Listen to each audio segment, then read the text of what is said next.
Hi, I'm Zahin Singh and welcome to Six Pack Classroom Educational Videos. Today we're going to be taking the COVID-19 push-up to a whole nother level. We're going to be talking about the details of what makes the most perfect push-up so you can get the best results when you're at home.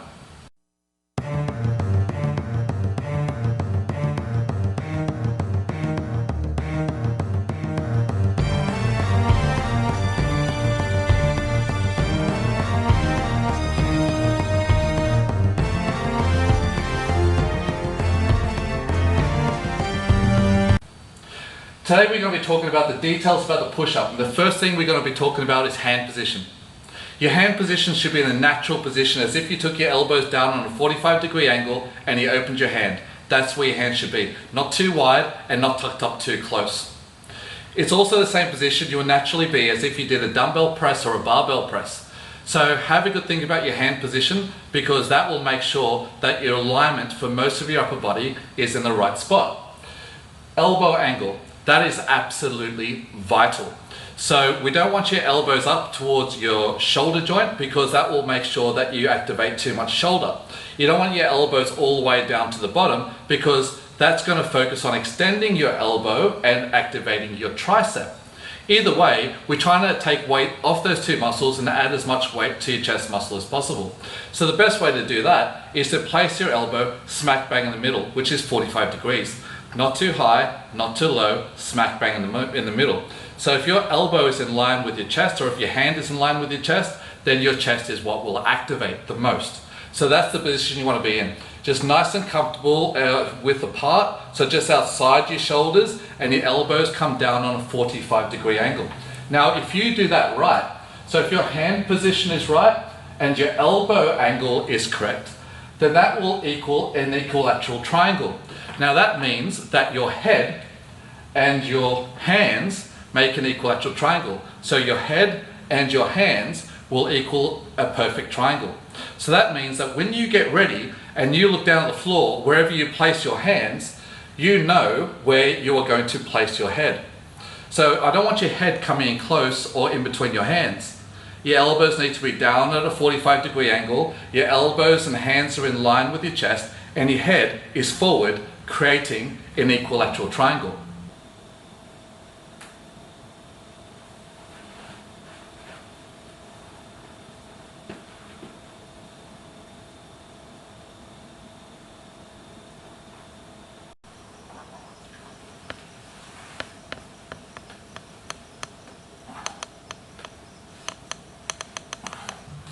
The next thing we're going to be talking about is posture. Too many times I see people pushing and arcing their back, and their body is just simply twisting as they're coming up. They're not pushing their body straight up and down as a plank. So locking your body into position so that when you push, you're pushing your body as a plank, as a stiff platform. That will add massive amount of weight to your chest. How do we do that? Well, the first thing that we've got to do is learn how to activate your core. It's through a posterior rotation of your hip joint. So what you want to do is you want to take your hips and rotate it backwards. And so you're pulling your pelvic bone forward and actually squeezing and contracting your abs. I'm going to show you on how to do that right now.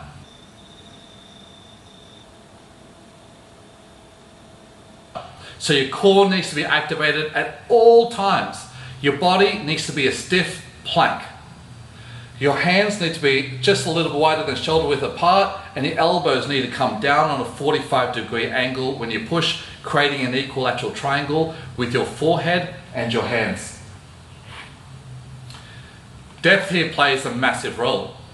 I want you to do the push-up eventually on your toes and going all the way down so your chest and or your nose touches the floor, and then you power all the way out, locking your elbows full extension. That is how you do the correct depth.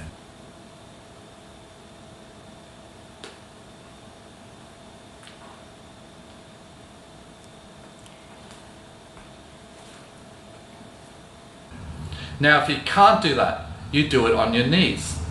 If you're doing it on your knees, your posture still must be correct by having your core intact and your hands and your forehead position still needs to be in the correct spot. So all these things still come into play, but now instead of having to push your entire body, you've released the weight from a lot of it. You have created a different angle through your upper body, and now you're on your knees doing a push-up on your knees. If that's still tough, then what you can do is you can raise your upper body so you're not going all the way down flat. You can actually create a platform such as a block or the side of a bench off a chair or the couch or the table, or if you do have a bench, you can do it on a bench at home, but you can raise your body and push off some piece of furniture, allowing your body to become a little bit lighter. But everything that we spoke about on top still must come into play. So depth is absolutely vital. Now timing. It's very different to the squat. With a squat, I don't mind having a pause on the bottom and keeping the weight on those big muscles.